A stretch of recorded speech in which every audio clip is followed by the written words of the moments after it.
אנחנו נפתח את מושב אחר הצהריים בהרצאה של הגברת פארלונג. כולנו מכירים תודה לגברת פארלונג על ידידותה הרבה לישראל בכלל ועל עזרתה ותמיכתה בעמותת עדי ובחבריה בפרט.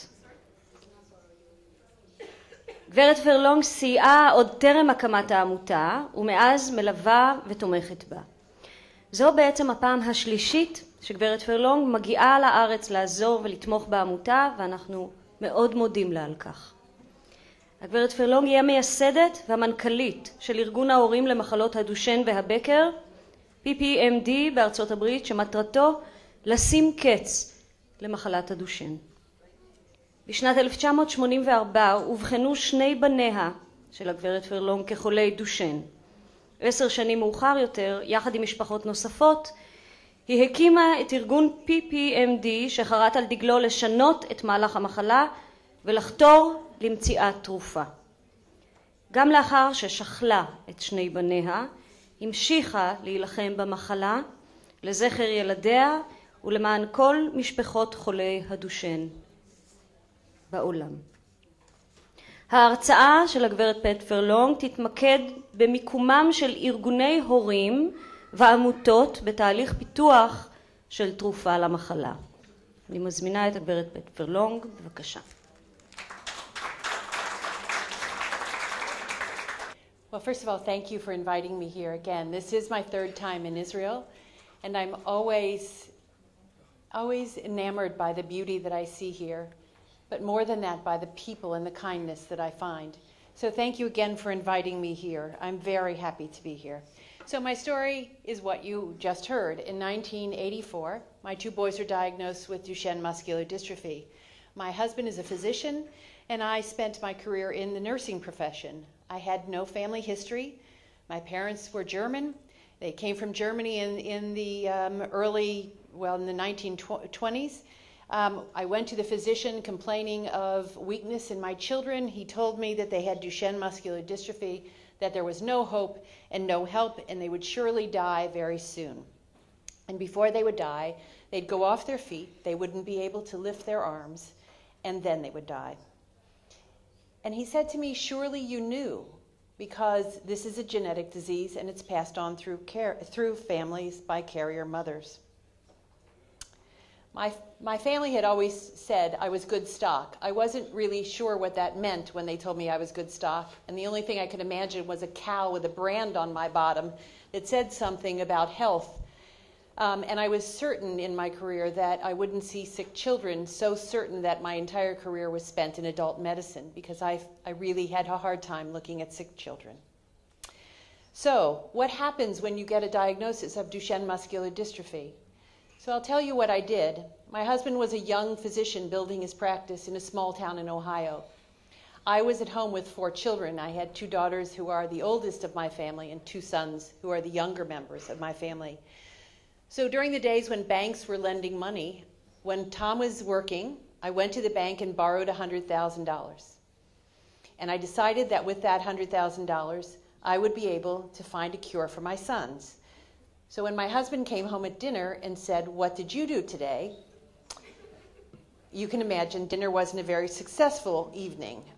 When I said to him, I borrowed $100,000, I signed your name to the loan, I got the check on the same day, I put it in a bank account, and now it's mine. So I had also developed a list of 100 questions, and they ran through all the things that you might imagine, from the diagnosis to, are we sure I'm a carrier? How would I not have a family history that's known for 5 generations? What do we do about care? What can we do to buy 5 minutes? Why are they walking this way? What can I do? What is the government doing? Who are the investors? Who are the pharmaceutical companies? Are there any here? What can we do? Is it possible to buy just 5 minutes worth of time? So the doctors had predicted that they would die very young, and so I said, could I buy 5 minutes with my $100,000 just to keep them around for a few more minutes? They said no. So just to review, and I know you've heard amazing lectures from Professor Naveau, Dr. Sweeney, Dr. Pines, Dr. Kripe, Dr. Alland, and so I'm not going to refresh you about the disease, but It is an X-linked disease, which means that mothers can carry it, but it doesn't mean that that's the sole mode of transmission. Duchenne muscular dystrophy can happen spontaneously. There is, Eric Kaufman has often presented that 1 in 10,000 egg and sperm have the mutation as a new event. I'm really not certain of that. I'm certain of what Eric Kaufman says in general, but I've not counted eggs nor sperm, so I can't attest to that comment. The incidence is 1 in 3,500 to 1 in 6,000 boys, depending on who's counting. It follows a predictable course with a progressive loss of function, and it's 100% lethal. The timeline of that death is now pushed out in a number of ways. So at least in the United States, the mean age of death is now 29 and moving to the older population. So I had to think about, I have 2 boys with Duchenne, who's in charge of the disease? Who's really going to be spending the most time with my sons? And the answer was me. I was the first one to express concern. I went to 5 different doctors in my rural area complaining of what I saw as muscle weakness. They said to me things like, your husband played football for Notre Dame, they're going to be big boys, they're going to grow into their muscles. I said, I didn't think so. The primary care provider didn't know what was wrong with my boys. And at some point, after seeing many, many, many doctors, you find a diagnosis, and then you have to search for expertise. And when you finally find that team of physicians that can care and provide adequate care for your sons, they're going to spend or see them maybe once or twice or 3 times a year, and maybe for an hour or more. So you have to think about, if 3 hours a year the healthcare team has your son, and the rest of the year you're taking care of them, seems to me that the balance of power is with the parents. So what you might be up against, and what I was up against in 1984, ignorance, apathy, mediocrity, therapeutic nihilism, the no hope and no help approach, a lack of knowledge, a lack of evidence, a lack of community, a lack of awareness, lack of any investment. The federal government at the time was spending no money on muscle research, absolutely none. And there was no industry to be found. So I think probably you as parents in the audience have this cycle where you're given a diagnosis, you go home and get on your computer, you do an internet search, you find out who's in this space, what they might be doing, you find who's doing the care, who might provide optimal care, you look at the treatment regimes available, and then you have the process of educating everyone, the school, the community, your extended family. And first you have to get used to saying the word Duchenne out loud without feeling that your heart is breaking in a million pieces. And once you get through that cycle, you become, by definition, an advocate. And I don't know if the name is advocate, how that turns out in Hebrew, but it means that you, as patients and parents, have to change the world because you're the only ones who can. So, if we start at the beginning, and I won't go through these slides, we're talking about a genetic mutation that results in the loss of a fundamental protein, and it's kind of like this. The shock absorber is missing from the car. So the muscle, as it moves, can't withstand the shock of movement.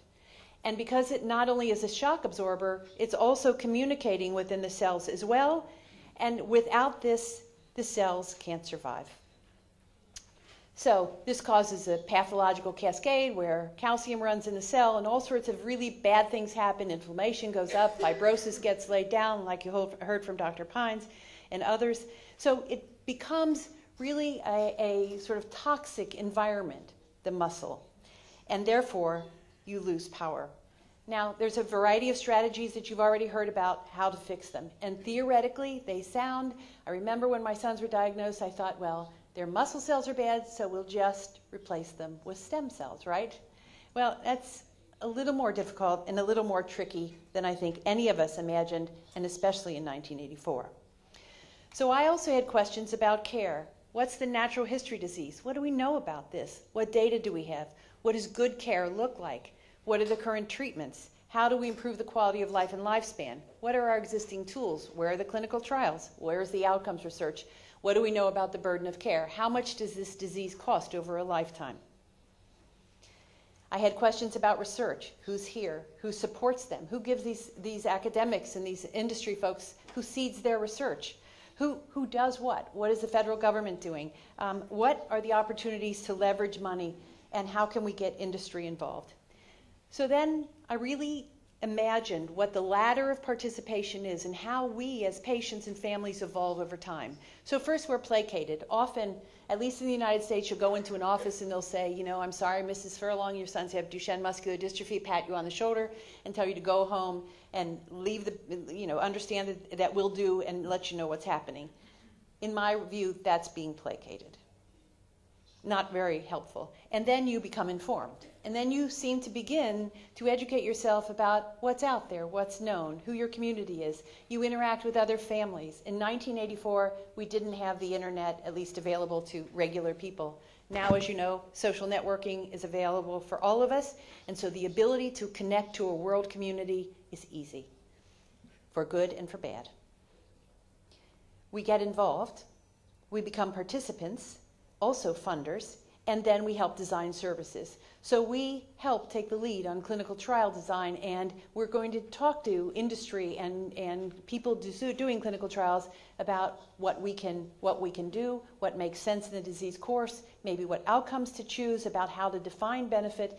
We're going to talk to payers about the burden of the disease so that when we have therapies, those therapies are paid for and accessible by the population.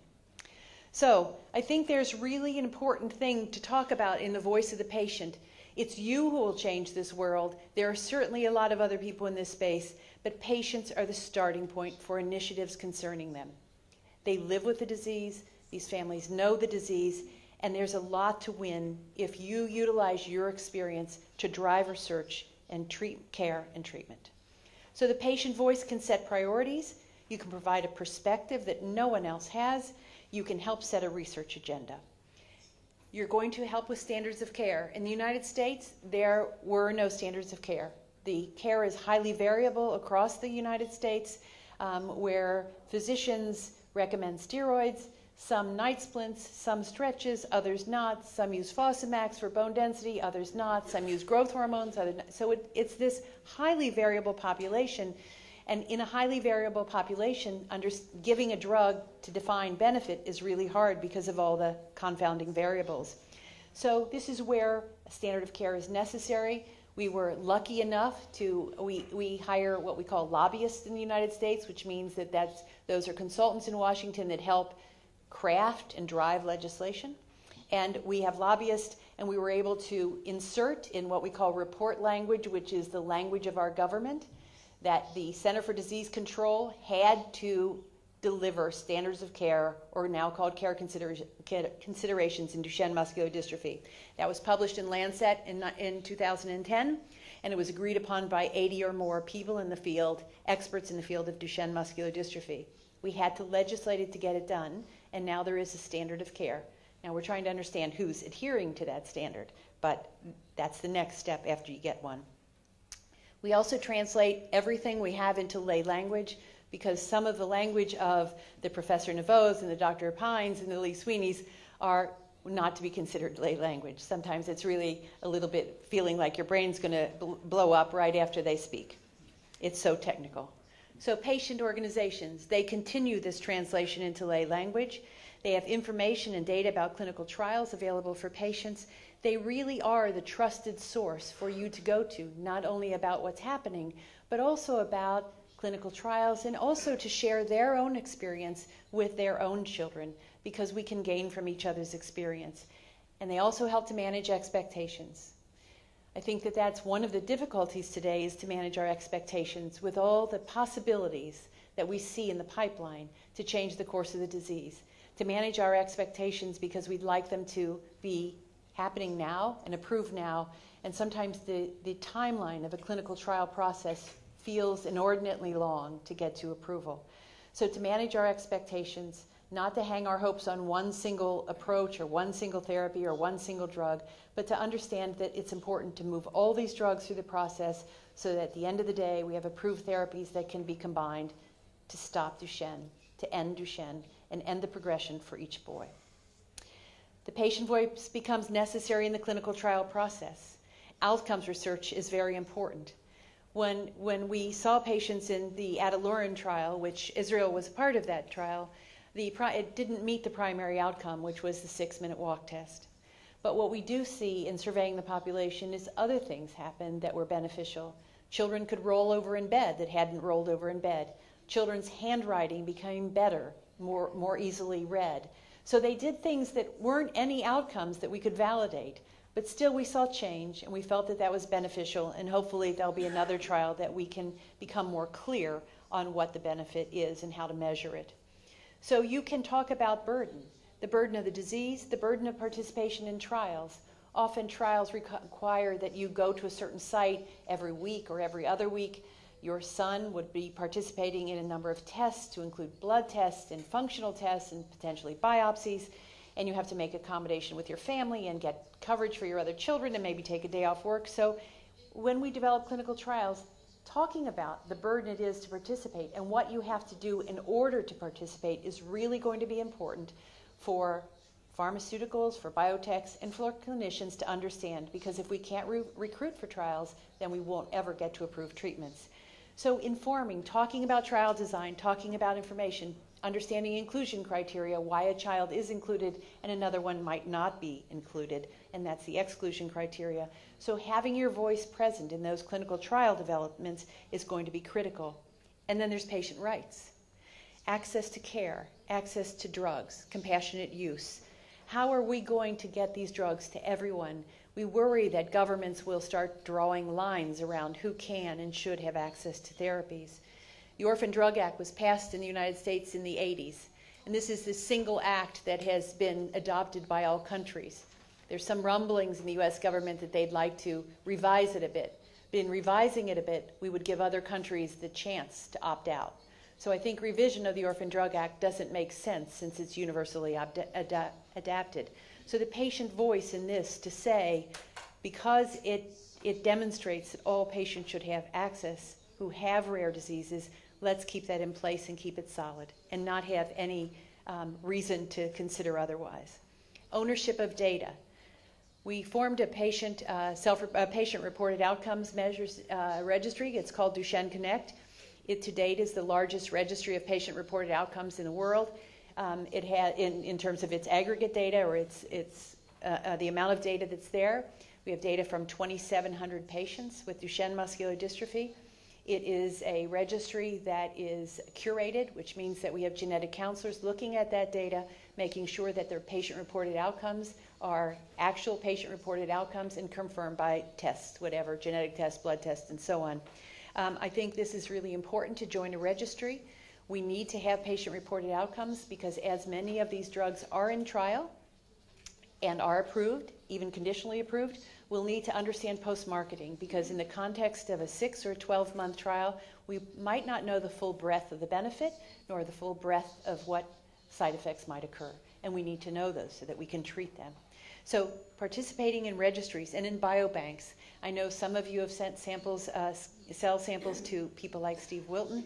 So participating in biobanks so that those cells are available for study, for use, for development of drugs, and hopefully to be able to turn around that bench to bedside arithmetic so that at one point we can get approved therapies for your children. So just to sort of give you a perspective in the United States, in patient organizations, there are 43 and growing, actually 44 patient organizations Duchenne specific. Some of them are very narrow in terms of looking for a therapy for their particular child, often family started. Some of them are more general. They are looking for therapies across a certain mutation or in a certain area. Some are linear in terms of only research and not care. And so we all work together when it's worthwhile to work together, when we feel like we have the same desire to move something or the same interests. We all work together and we all have our separate avenues. And I think that that's good. And I think it really helps drive enthusiasm and interest. I think that probably from the patient point of view, it's a little more difficult because patients then wonder what's happening with 44 foundations. And I think that might be difficult to explain. But at the end of the day, if you look at it, the investment of all of us, these 44 foundations, is around $55 million a year. So we're talking about not small change in terms of the power of the patient organizations in the United States. And I think that's really, really important because we can drive therapies. and we can all get together and drive a single therapy or drive across therapies. We also can invest to seed a project. So if someone has an innovative idea and somebody else thinks it's crazy, which is antisense oligonucleotides, not crazy now, but 10 years ago when we invested with Steve Wilton and Elizabeth Vroom with Prosenza, we heard, oh, these crazy parents, right? And it could have tanked and gone off the map, but we were lucky enough to see that it was reviewed in our organizations very well, and it had a chance, and certainly seeding that, and along the way other foundations came in and plugged money at the right times, and then venture capital came in, and then big pharma came in, and so that's the point of leverage, where everybody can do what they can at the time they can do it, so that these strategies have full funding to go forward as rapidly as possible. And I think that's what it is to be a partner. So the role of patient organizations has become funders and experts in the field of research and clinical trials. The members participate in clinical trials. We recruit others to participate. We're going to be ultimately the ones who will pass or fail these drugs, because it is our sons that are going to have to demonstrate benefit with hopefully few side effects or manageable side effects. And then we are the ones that are probably going to be on the front lines to make sure that all children around the world have access. We currently have a series of scheduled meetings with the FDA. So Ppmd has a huge advocacy role in the United States. We have been, I've been there actually since the week after my sons were diagnosed. I went to Congress to ask what they were doing, and it turned out nothing. And so I'm happy to tell you, over the last years, we were able, with partners like the Muscular Dystrophy Association, to get legislation passed. That was passed and signed into law in 2001. It was called the Muscular Dystrophy Care Act. With it, now is an investment of $400 million in Duchenne muscular dystrophy alone, let alone the other money. And with that, incentives across the field for industry to jump on board, for a change in philosophy of physicians, for a great deal of interest, to the point that now people say to me, I think Duchenne has too much money. And I just turn around and say, is it cured? Did I miss something? So for me, it never will have enough money. So advocacy and drug development. I think this is for us, again, to be directly involved in making sure things go forward, things are funded, the clinical trials are designed appropriately, and with the thought of trying to make sure that we understand what benefit is, because frankly, for these non-ambulatory boys, we don't know how to really measure benefit, and you can't even imagine how, well, I know you probably can imagine with children how it would feel to be back in the bus, to be in a wheelchair and have a therapy that you might not be able to access. So to make sure we are looking at across the population to make sure the drugs are available for all, and to deal with regulators, and to try to cut down on the endless length of time it takes to develop a drug. And it is an endless length of time. And we can all talk about the regulators who are risk averse. I think they cross their T's maybe one too many times, but we just want to make sure that we break down unnecessary hurdles so that we can get to the end, which is drugs for our children. So just a little bit about us, and then you'll have Helen, who can talk to you about the stretches and the importance of physical therapy. I incorporated Ppmd in 1994. That was about 10 years after I borrowed the $100,000. I used some of the $100,000 to travel around the world. I would lie my way into doctors' offices. I would say I was a physician with 2 patients with Duchenne muscular dystrophy in 1984 to 1994. Or I would call up various labs and tell them that I was a postdoc seeking a career position in Duchenne muscular dystrophy, because in 1984, people really didn't see crazy moms.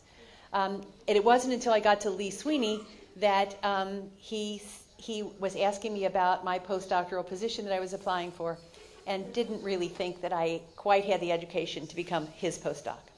So he found me out, and he agreed to become our scientific director. So he has been since that time. We initiated the first annual conference in Duchenne. This year, I think we're up to 19 or 20. We established the DMDRC, which is called the Duchenne Muscular Dystrophy Research Center at the University of Pittsburgh, and one at UCLA, and that was in 1995, spending only a little bit of money under the direction of Eric Hoffman to begin a platform of research that would address Duchenne muscular dystrophy. We more recently developed a project called PLOS Currents, which is the Public Library of Science, because this is to encourage scientists to publish negative data and to get things out and in print in PLOS Currents so that we don't wait years and years and years to understand something did or didn't work. We are doing a feasibility study on care. We have an interdisciplinary model for care that we started in concert with Cincinnati Children's Hospital and now are extending that with Nationwide in Columbus, Ohio, with Jerry Mandel, Linda Kripe, and Kevin Flanagan. We are looking at how to develop clinical centers of excellence. I think this is a real concern, and we as patients need to talk about what does that model look like for care. We see still significant gaps in care in terms of cardiac, respiratory, endocrine. We drove the respiratory consensus, and we are still looking at ongoing meetings in cardiac and endocrine. We have Duchenne Connect, the patient-reported outcome measures. There are 3 publications on Duchenne Connect now. This is searchable data by any scientist. And Stan Nelson will be doing a webinar on this, what we've learned about children on ACE inhibitors, coenzyme Q, steroids, and a couple other things. And we can define in that cohort of patients, 2,700 patients, that people are walking longer and longer and longer. And I think the data there is quite interesting. We've also recruited for 7 clinical trials and helped successfully recruit and fulfill the recruitment of pharmaceutical and biotech trials through Duchenne Connect. This is the stats on the Duchenne Connect registry. Our grassroots fundraising was insufficient. So Lee Sweeney stood up at our conference and said, you know, you're not going to make this just asking people for money. You have to get government money. So in 2000, I had begged the NIH folks to hold a workshop in Duchenne. And after about 3 or 4 years, they agreed to hold one, so it was held in 2000. In 2001, legislation was introduced into the U.S. House and Senate in December that was passed, and that's the $400 million that came into Duchenne. We have report language to the CDC for care. We have a barriers project to early diagnosis because we know diagnosis is sometimes hard and unrecognized. So Helen has been working with us, and we have a task force around the United States to break barriers and promote early diagnosis. We work with MD StarNet, which is a retrospective data collection. In 2008, we had to reauthorize that bill, and so we were able to get the bill, the MD Care Act, reauthorized because in the United States, legislation has the kind of legislation this is has a 5-year shelf life. So in 2013, we are already anticipating new legislation, and we were successful to help innovate the Department of Defense program into a competitive program. And now this will be, at least this year, there's $3.4 million in it. Next year, there's $3.2 million in the competitive program, and the following year, there will be $5 million in that program. So the investment is significant in the United States. I think the patient voice has helped drive it. Certainly the community is on board in advocacy, and we all work together to make sure that there is sufficient funding or as much funding as we can gather for Duchenne muscular dystrophy. This is a list of what you've heard about today, and these are where they are in the process of development. So you can see the Duchenne pipeline is full, and we are thrilled about that, and it's a new day in Duchenne muscular dystrophy. This is the next generation coming forward. And you can see again, we're keeping that pipeline filled, and pharma and biotech is all involved, and we feel like it's not a good time to have Duchenne. And believe me, I was an unwilling person to join this team. But now that we're here and now that we're together, the idea is that we as patients can have a direct hand in the treatment of Duchenne muscular dystrophy. So in summary, we have a lot of targets. We have a lot of opportunity. The patient's voice is strong and clear, and being here in Israel, knowing that your voice is joining ours as parents, makes us even stronger, even more healthy, and will drive treatment and care for our sons so that we have them here for a long time. And we won't just buy minutes, we'll buy a lifetime. Thank you.